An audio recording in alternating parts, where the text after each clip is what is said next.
guys, it's Jen. This is an episode of Reframing Me, and I'm your host, Dr. Jennifer Brubaker.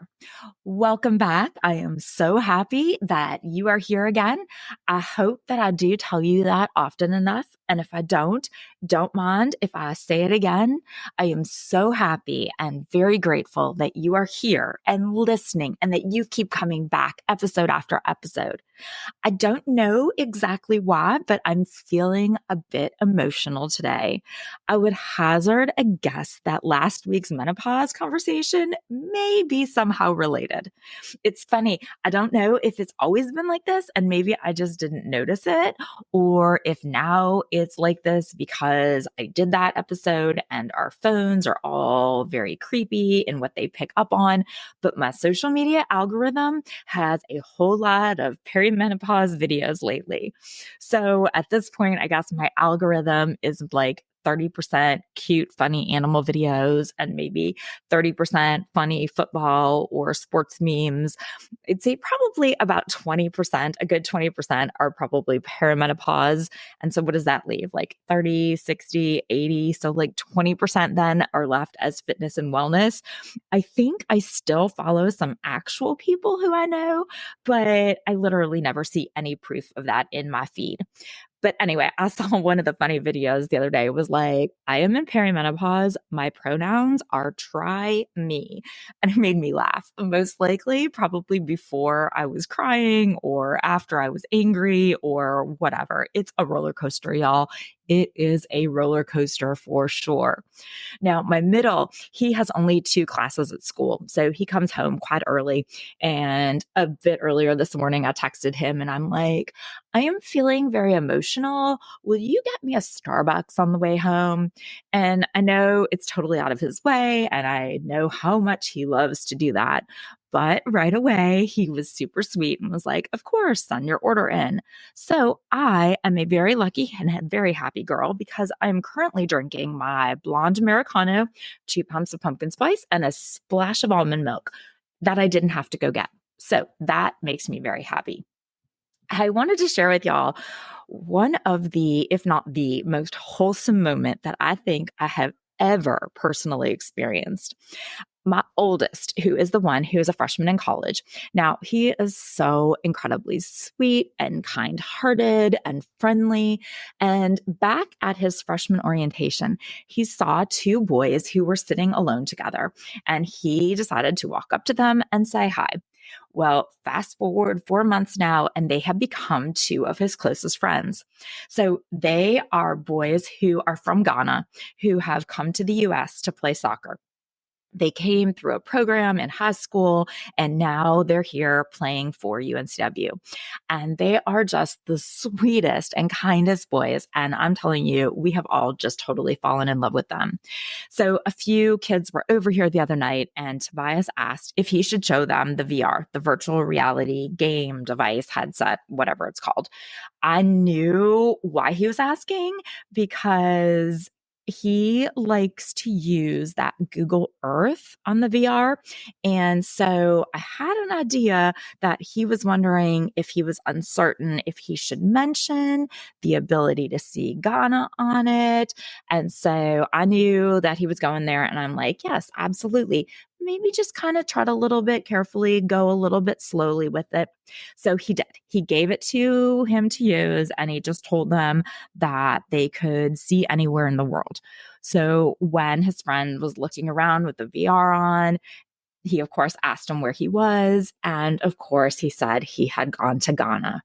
And just watching him, hearing this sweet boy as he stood there looking around, looking at his home, a place that he had left at only 14 years old, just left completely all alone, hadn't seen it for 3 years now, and hearing him say how much he misses home and that it made him so happy to see it. He just kept saying, I'm so happy as he looked around. It was just heartwarming. Heartbreaking, maybe a little bit too. Just a whole lot of feels to see that. Anyway, that's not what we're talking about today, but it was such an amazing experience that I wanted to share it with you. And I will say that sharing it has not helped my, oh, I'm feeling so emotional today. No, it has not, not one tiny bit. But we will persevere. However, because of my feeling emotional, I decided that today we should have our conversation about emotions, but not about our emotions, about our teens' emotions. Because one of the things that I consistently hear from moms is about their teens and emotions, and namely the expressing of those emotions, the negative expressing of those emotions, and that they're impacting their families and definitely impacting their moms. We totally take the brunt of it for sure. I mean, we're their safe space. They know that no matter what they bring, we're not going to stop loving them. And that's a good thing. I know it does not feel like it sometimes, but it is. And that is why I so often remind you and remind me and remind my husband, it's not about us. Don't take it personally. We are much happier and much better off if we don't take it personally. Some people call these the Teflon years, where things need to just roll right off us like cookies off a Teflon pan, or any type of charges on Justin fucking Timberlake, right? Why does nothing seem to stick to that man? I'm sorry, I cannot stand him. I have told you that before. I have disliked him since Janet Jackson took the hit for his Super Bowl antics. And then, do not even get me started on Britney. I have a whole episode devoted to that. Well, I mean, not devoted to that, but there is a Britney episode in which I do mention Justin and my total disgust of him. And that was even before his "this is going to ruin the tour" incident. Anyway, off topic once again, but at least my emotion is anger now. So yay. Okay. The Teflon years. That's how we got here. Yes. That's what we're going to have our conversation about today.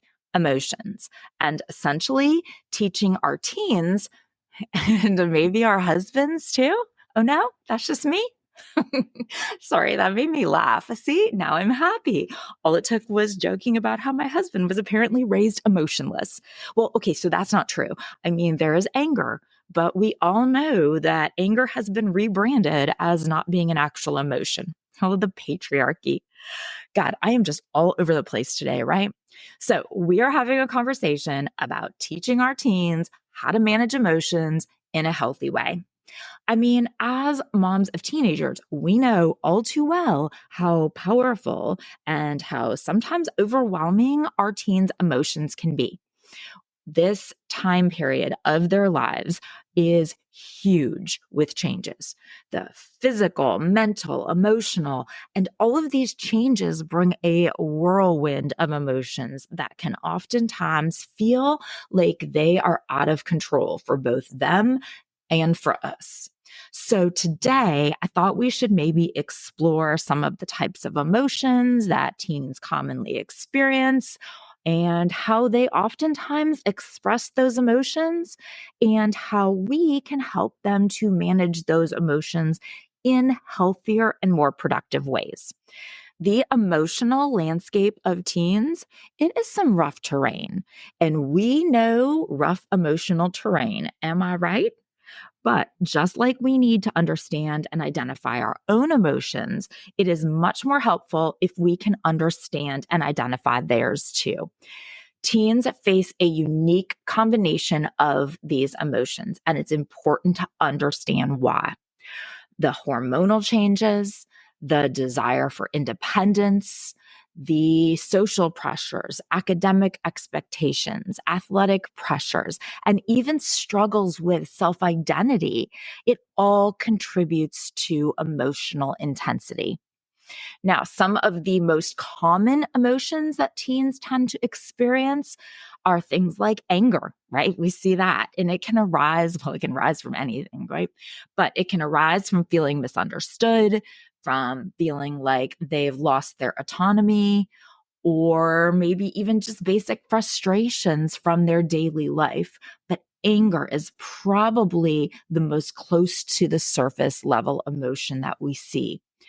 Teens can experience sadness whether it's sadness from social rejection or even the perception of social rejection, sadness because of loneliness or feeling like they're failing at something, struggles with their self-worth. Jealousy is another one that they oftentimes feel. Comparison runs totally rampant during adolescence, whether it's comparison academically, socially, athletically, personally. Teens are always comparing themselves to others. And oftentimes that leads to them feeling like they're falling short of something, which makes them feel struggles with their self-worth, leads to sadness, or maybe it leads to anger directed at us because they are jealous of something of someone else. They oftentimes feel frustrated, like they are stuck between childhood and adulthood, this like weird kind of limbo space where they want freedom, but they also get overwhelmed when they are faced with any type of responsibility. So they're not necessarily ready for the freedoms that they want. Again, it's that like limbo place that they are in these years. Teens also face so much stress. They feel stress because they're having pressures from school and from peers and from us and from athletics and from jobs and all of these different factors that are stressing them out. They're applying for colleges, they're trying to build their resumes. All of that can lead and build up to very high levels of anxiety. And those levels of anxiety then can be misplaced into other emotions as well. Now, unfortunately, we all know much too well that teens are not always the best at articulating what they're feeling, just like our husbands, right? And that can have an impact on all of us. They're still learning how to navigate all of these new emotions. And so it is no surprise that the way that they express these emotions are very often raw and unfiltered and even hurtful and oftentimes very displaced. So some of the more typical ways that they express emotions, but I will add, not only are they typical, but they're much less productive ways. And one of the reasons they're not productive is because they are not expressing the emotion that they actually have. Emotions can oftentimes, when you are unable to manage them and to come to grips with them, instead, they get turned into something else.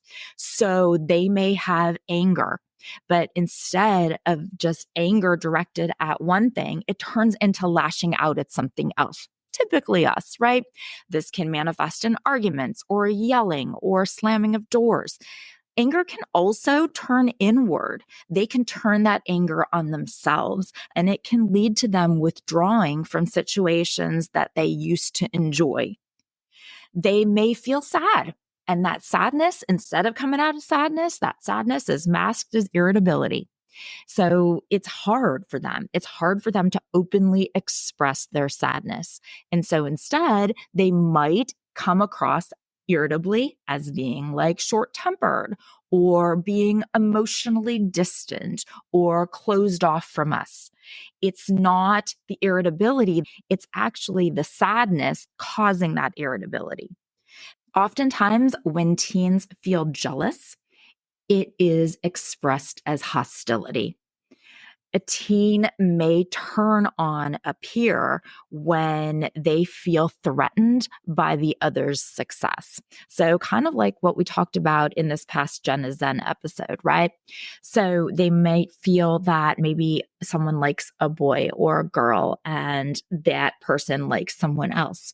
So, they feel threatened by that other person. And so they turn on them. It's where mean girls come from.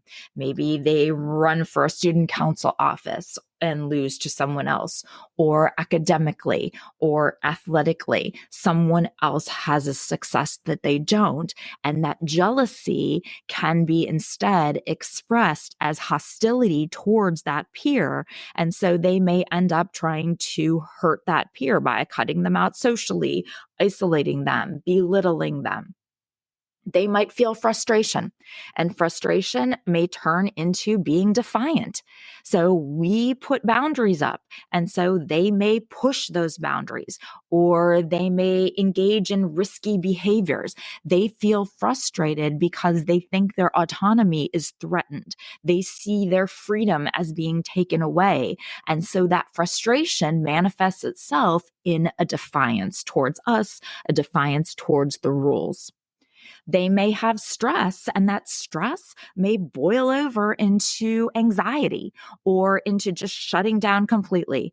High levels of stress can lead teens to maybe explode emotionally or just kind of retreat and refuse to engage with the world. Why do you think teens go off and hide in their rooms? They shut themselves off. They put their headphones on and get engrossed into a video game. That stress is pushing them to retreat from the outside world that is causing them stress. And so when we force them to come out of their room, or we force them to stop playing their video game or whatever, that's when we can oftentimes see them kind of explode emotionally, right? Because that was the way that they were managing the stress. And now we force them into another situation, and the only way that they know how to handle it is to kind of explode on it. Now, any of these behaviors, they obviously deeply impact our family dynamics. We've talked about families as being a social system. We've said that families all influence each other because we are intertwined and interconnected, and that what one person feels, the other people feel. What one person does pulls on everybody else. And so as moms, we may even become, I say may even become, but the reality is we often are, right? But we become the targets of those misplaced emotions. The stress that they feel from school, it manifests as anger at home. We do the same things if we don't catch ourselves, right? We feel stressed at work and it comes out at home. But at least we are emotionally and cognitively developed enough to process this. And so take that development out of the equation. And that's why it's manifesting on us. When they're upset with friends, it is much easier to take it out on us than it is to confront the actual problem. And they know at the end of the day, we're going to be there for them. At the end of the day, the friends can easily turn on them. And so this can lead to a breakdown in communication. It can make it harder for us to support them effectively. And it also can kind of affect the emotional balance of the entire family, right? What one person does, everyone else feels, that system. And so it can start and perpetuate a whole negative cycle of misplaced emotions. One of the reasons that our teens often take their emotions out on us is the concept that we have mentioned before of non-volition.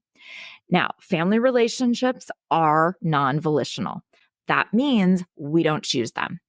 And so teens may feel safer expressing the more volatile of their emotions with us because they know we won't leave. We can't leave, even if we wanted to. And while this trust is a good thing, like I said, it's a positive sign of security, but it also means that as their moms, we often bear the brunt of these misplaced emotions. The anger that they feel towards their friend, or the stress that they feel from a test, it can totally and very easily spill over into our interactions, and it leads to conflict and it leads to strain. This emotional misplacement, it hurts both their interpersonal relationships and our family unit. Unresolved tension can lead to resentment between family members, or even between teens and their friends if they don't learn to address the right sources of their emotions. So just like they're coming home and they're taking it out on us, they're also taking it out on their siblings, taking it out on their other parent. They're taking it out on these family relationships because they have that idea of non-volition.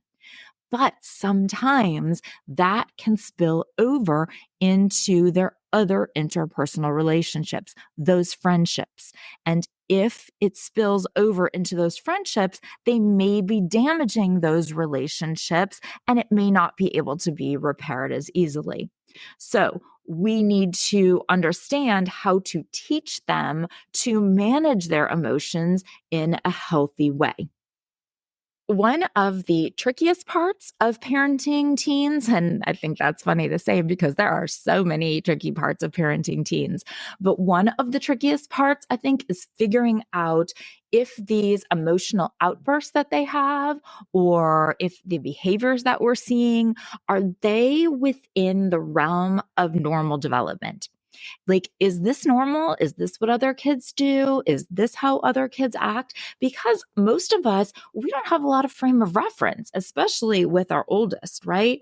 And so we try to figure out, is this normal? Is this typical? Or does it signal something more concerning? Teens experience a wide range of emotions as they're developing, but there are some signs that we can use that can kind of help us determine, are we dealing with normal emotional swings? Or is this something that may require some further attention? Like, is this just a bad day or a bad mood? Or is this just being a teenager? Or is this anxiety or depression or some other type of mental health challenge? So, some signs of normal teen emotional behavior, things like mood swings, right? I mean, I think we all know mood swings, mood swings, mood swings. Of course, I am one to talk about mood swings, right? I have had like 4 since we've been doing this show today. Teens might seem happy one moment and upset the next. Their emotions, they fluctuate rapidly due to those hormonal and those brain development changes. The desire for independence, it's normal. The push for autonomy, it causes arguments. It makes them rebel or resist authority. And it even makes them occasionally flat out defiant. The increased sensitivity. Teens may become upset much more easily than we think they should. They may totally overreact to situations that to us as adults seem super minor, but to them, very sensitive to it. They might experience periods of withdrawal. Wanting more alone time or wanting more privacy is totally common, especially as they kind of try to figure out their identity and their place in the world. Most of those behaviors are often temporary and oftentimes they are situation specific. And so they tend to resolve after a short period of time. So, like, there'll be a trigger, like a bad grade that they got, or a fight with a friend, or not getting to start in football, or a stressful exam, or a breakup. Any of that, once it is past, the behavior that came along with that situation will oftentimes kind of go away. Now, there might be some, on the other hand, some signs that the emotional behavior is indicative of more serious or underlying issues like depression or anxiety or those other mental health concerns. So, some things that we should watch out for, if you have prolonged mood changes, if your teen seems to be persistently sad, persistently hopeless, irritable for more than a few weeks, this could be a sign of depression. If they have extreme withdrawal, so it's totally normal for teens to want privacy. It's totally normal for them to want space. If they consistently isolate themselves from their family and their friends and doing this for a long period, it could indicate a deeper issue. Or maybe they have a drastic change in their behavior or their personality. Yes, they might be more aggressive one day, or they might seem more anxious, or they might pull away from something. That's normal, typical behavior. But if your teen suddenly becomes much more aggressive, or consistently anxious, or disengaged, and it's lasting like a prolonged period of time, that might be a signal that something more serious is going on. If you see an overall decline in their academic performance, like their schoolwork suffering because they have a lack of focus or motivation or just persistent stress, that decline, then it's important to take note. Maybe they have difficulty in managing just basic daily activities, because when we see the emotional issues that start affecting their ability to do like the normal daily tasks of life, like getting up, taking care of their hygiene, maintaining their friendships, any of those kinds of things could signal mental health issues. If they have any type of talk of self-harm or overall hopelessness, any thoughts of suicide or expressing their hopelessness, any of that should always be taken very seriously and would require immediate attention. And so any of those signs, those absolutely seek out professional help, like a counselor or a therapist, and get your teen the support that they need. And so learning how to distinguish that from basic teen emotions, that can be quite challenging. Typically, the difference is in the prolonged duration of the symptom. So, how can we, as their parents, help our teens in order to manage the emotions in a much healthier way? It's not about suppressing their feelings. You have right to express your feelings. Absolutely, 100%. It's about teaching them how to navigate and how to express those feelings more productively. So, some strategies that we can use. We can teach them emotional literacy, help them to name what it is that they're feeling. Sometimes they act out because they just don't have the words to describe what's going on inside. So if we can use open-ended questions, like, it seems like you're really frustrated. Can you tell me more about like what's making you feel that way? We can also model, which I am sure I am totally a role model in this department. We can model emotional regulation. Yes. Our teens are watching. They totally watch how we handle our own emotions. And if we react with anger or frustration, they may mirror that behavior. So show them how to take a deep breath, show them how to pause, show them how to take a break when their emotions run high, show them how to drown their emotions in Starbucks. Encourage physical outlets. Physical activity. I think I have made this abundantly clear over these couple of years that I've been doing this with y'all. Movement, movement, movement. In fact, I also have an episode, Movement is Medicine. Look at me. I'm tying in all those old-timey episodes that we have way back in the archives. But physical activity and movement is a great way for all of us, but totally teens, but for all of us to release that pent up anger or stress, whether it's playing sports or going for a run, going for a walk, any way that they can move their bodies can help them to manage their emotional energy. Okay, so another aside, totally off topic again. So I started, I'm super into fitness of all kinds, and I do everything: run and walk and hike and cycle, even shadow boxing, strength training, Pilates, yoga, you name it, and I do it. Well, I discovered on Peloton just very recently, I discovered that they have cardio workouts. I mean, I knew they had them. It's not like I didn't know they have them, but I don't think I really processed what they were. And so I started doing them, and they're called low impact cardio, and they are like old timey aerobics. Like, do you remember Gilad? I loved Gilad workouts. Remember, he was like on the beach and he had like these backup workouters, I guess they would be called, but they had the little circles that they had on the beach, and they did their like aerobics and their little circle. And that's what these workouts are just like. And oh my God, they're so much fun. Like, it makes me so happy to do them.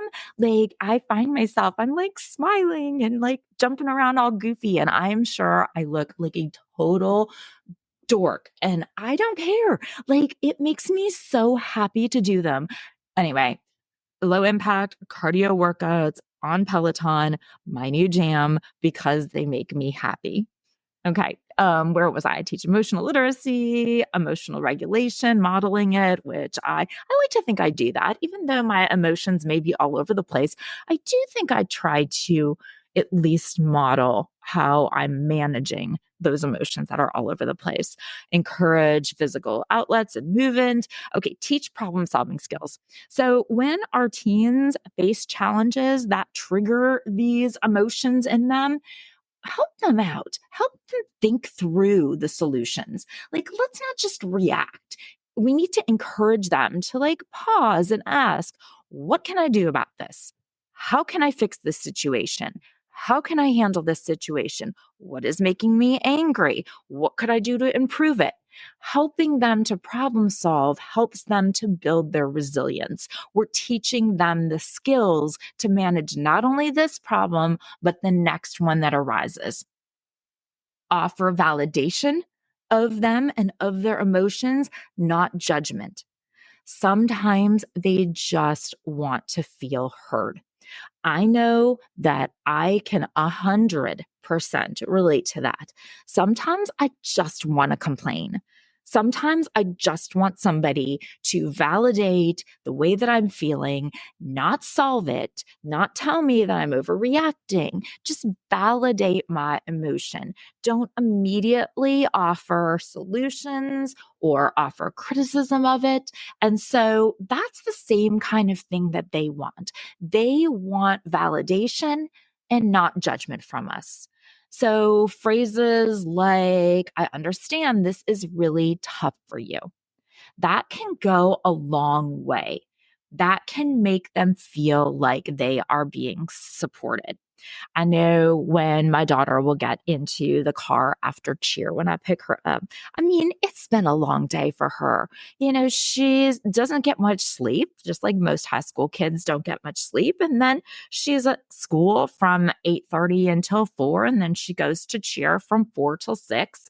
And then I pick her up, and then many of the nights I take her home for a quick costume change, and then she's off to tumbling, and she's tired, and she's stressed, and she's just worn out, and I understand. And so when I pick her up, and she'll be complaining about things about cheer or at school, and I will try to say, because I used to try to provide suggestions like feedback to fix things, and I learned that that was not the right way to go.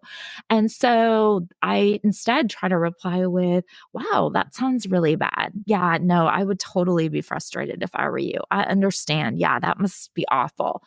That's what she wants to hear. That's what they want to hear. I know that that's what I want to hear when I'm frustrated. So validate them, don't judge them. We can also encourage healthy ways to manage it. Things like journaling, other types of creative outlets, whether it's writing or drawing or some kind of creative activity. It can make them, just like it does for us if we do it, it can give them a healthy way to process the emotions that they're having. And so these outlets also provide a safe space for them to express themselves. So I thought we could talk about some strategies to improve our family's communication around emotions. So first, create a safe space for discussion. So let them know that they can talk about their feelings. They don't have to worry about feeling like they're being judged or punished. And by punishment, I don't necessarily mean like, oh, you're sad. Here, I'll take your phone. I don't mean that at all. Like punishment can just be the way that we think about them, or those feelings of being disappointed, or the way that we look at them, or the way that they think we're looking at them or talking to them. So create an environment where they know that they don't have to worry about any type of judgment, that they are open to talk about their feelings. And this might be formal, kind of setting aside a time, or just checking in with them regularly. That can make it easier for them to open up to you when their emotions are running high. So, like I mentioned about my daughter and the car is a fabulous place to do this. They're not really looking at you, but they're there. Some type of environment where it's a little bit easier for them and it becomes more regular to talk about emotions. Second, open up about your own feelings and your own emotions. Share with them when you're feeling stressed or sad or frustrated or just emotional and need a cup of coffee. It helps them to see that having emotions is totally normal and totally manageable. It models vulnerability. And we've said before that being vulnerable strengthens relationships. Use I statements when you're talking. So, when you're discussing difficult emotions or their emotions are very high about something, show how you feel rather than just pointing the finger at them. So, like, don't say, you're being disrespectful. Instead, maybe say something like, I feel really hurt when you talk to me that way. And by turning it into how you're feeling as opposed to what they're doing, the approach reduces the defensiveness that they're feeling, and it can foster a space for more open dialogue. And then last, set boundaries around emotional expression.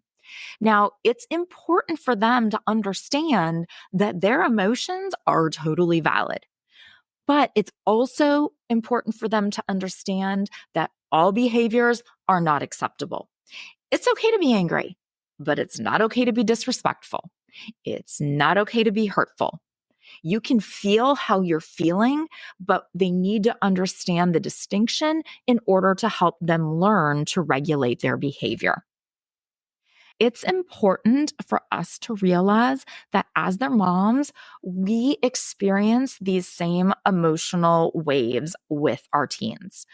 Through the empathy that we have for them, we very often feel their pain. We feel their frustration. We feel their stress. And sometimes we also, in addition to feeling it, we find ourselves on the receiving end of the emotional outbursts when we are trying to continue supporting them and they are still attacking us. And so we need to find a way to take care of ourselves too. So we need to set emotional boundaries. It's okay to tell them, I understand that you're upset, but I need to kind of step away for a moment before we talk about it. Take time for yourself, and that will ensure that you don't absorb all of their emotional energy. Find your own support system. Talk to other moms. Find friends who understand the challenges of raising teens. Talk to us. Email me. Talk to each other on our Facebook group. Sometimes just having someone to vent to can lighten the emotional load. Practice self-care. Journal. Find a quiet moment to yourself. A hobby. Exercise, that fitness, that movement. Maybe do a low impact aerobics class. Take time to charge your emotional battery. We have said before, you cannot pour from an empty cup. Take care of yourself. Because teaching our teens to manage their emotions isn't just about giving them tools. It's about modeling behavior. It's about fostering an environment where all of our emotions, each one of us, and all of the emotions that we each feel can be expressed and worked through in positive and healthy ways. We are an essential part of that process, both by modeling our emotional resilience, not that we don't have emotions, but that we are emotionally resilient, by being the safe space for them when they need it. By working together as a family, we can create a foundation of open communication, of empathy, of support, and this will serve not only our teens, but the entire family system. And maybe you can even create enough empathy from them to get them to stop and pick you up a Starbucks. Thank you so much for listening today. And always, you've gone with me on this emotional roller coaster and this journey today. If you've enjoyed this show, please share it with your friends. That's how we continue to grow our community. Find me on socials. It's Reframing Me everywhere. Reach out to me. If you want somebody to vent to, you go ahead, girl. Send me an email. It's jen@reframing-me.com. And until next time, be well and communicate.